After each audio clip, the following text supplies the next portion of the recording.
నిజంగా కూడా చాలా చాలా బాధాకరమైనటువంటి ఇన్సిడెంట్, విషాదమైనటువంటి ఇన్సిడెంట్. మానవతా విలువల్ని మర్చి ఒక 12 ఏళ్ల అమ్మాయి పైన, కూతురి వయసు మనవరాల వయసులో ఉన్నటువంటి అమ్మాయి పైన అత్యాచారం చేయడం, ఆడుకుంటున్నటువంటి అమ్మాయిని పిలిచి అత్యాచారం చేసి ఎక్కడ మళ్ళీ తను బయటకు చెప్తుందో అని చెప్పేసి ఆలోచనతో ఎత్తుకొని కింద పడేసినటువంటి ఇన్సిడెంట్ ఏదైతే ఉందో కూడా నిజం కూడా సభ్య సమాజం అందరూ కూడా మరి ఈ రోజు దానిపైన సంఘీభావం తెలుపుతుంటే, ఈ రోజు మరి ప్రభుత్వానికి మాత్రం కనీసం చలనం లేకుండా పోయింది.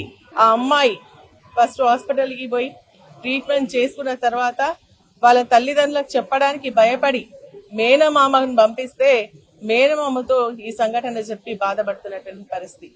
ఈ రోజు ఇక్కడ డాక్టర్స్ మాట్లాడినప్పుడు కూడా వాళ్ళు ఏం చెప్తా ఉన్నారంటే, మగ వాళ్ళు ఎవరైనా హెచ్ఓడీస్ గానీ లేదంటే ఆర్ఎంఓస్ గానీ డాక్టర్స్ గానీ వస్తే ఆ అమ్మాయి భయభ్రాంతులకు గురవుతుంది.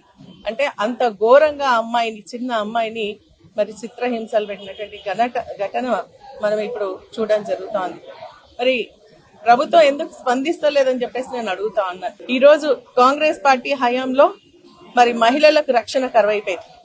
ఇప్పుడు చూస్తా ఉంటే ఈ ఘటనతో మరి ఆడపిల్లల పైన కూడా మరి ప్రభుత్వం పట్టించుకున్నటువంటి పరిస్థితి కనిపించినట్టు అనిపిస్తలేదు. ఖమ్మం జిల్లాకు సంబంధించి 3 మంత్రులు ఉంటే ఒక్కరు కూడా స్పందిస్తలే. ఆ పక్కనే ఉన్నటువంటి వరంగల్ గాని సంబంధించినటువంటి 2 మహిళా మంత్రులు కూడా కనీసం వచ్చి చూసి వారికి ఏం కావాలి అని కూడా అడిగేటువంటి పరిస్థితి లేదు. మరి ఇక్కడ పరిస్థితి చూస్తానంటే అమ్మాయి దాదాపు ఇంకా స్పైన్ దెబ్బతిని నడిచేటువంటి పరిస్థితి లేకుండా ఉన్నట్టుగా కనిపిస్తా ఉంది. ప్రభుత్వం నిర్లక్ష్యం వహిస్తా ఉంది. ఇప్పటికి కూడా ట్రీట్మెంట్ కి సంబంధించి కూడా చర్యలు తీసుకోవట్లేదు.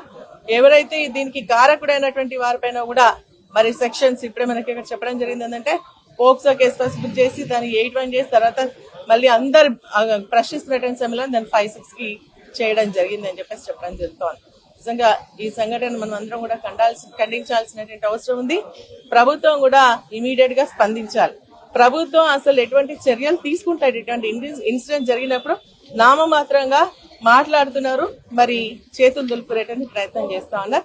ఇటువంటి పోక్సో కేసెస్ కి సంబంధించి ఇమీడియట్ గా ఫాస్ట్ ట్రాక్ కోర్టును ఏర్పాటు చేసి దాన్ని వెంటనే విచారణ చేసి శిక్ష పడేటట్టు చేస్తేనే మళ్ళీ ఇటువంటి పునరావృతం కాకుండా ఉంటాయి. కాబట్టి వెంటనే ఈ కేసు పైన గతంలో ఒక ఇన్సిడెంట్ పట్టణచెరులో జరిగినప్పుడు మరి గౌరవ ముఖ్యమంత్రిగా ఉన్నటువంటి అప్పుడు కేసీఆర్ గారు ఒక ఫాస్ట్ ట్రాక్ కోర్టు వేసి ఆ ఒక మరి ఇన్సిడెంట్ ని ఛేదించి మరి బాధితులకు శిక్ష పడేటట్టుగా చేయడం జరిగింది. కాబట్టి ఇప్పుడు కూడా దీన్ని మరి ప్రభుత్వం స్పందించాలా, ఇమీడియట్ గా ఫాస్ట్ ట్రాక్ కోర్టు ఏర్పాటు చేసి విచారణ జరిపి మరి ఎవరైతే దీనికి కారణమైనటువంటి వారిని కఠినాతి కఠినంగా శిక్షిస్తేనే ఇవి మళ్ళీ తిరిగి పునరావృతం కాకుండా ఉంటుందని చెప్పేసి మేము ప్రభుత్వాన్ని డిమాండ్ చేస్తా ఉన్నాం.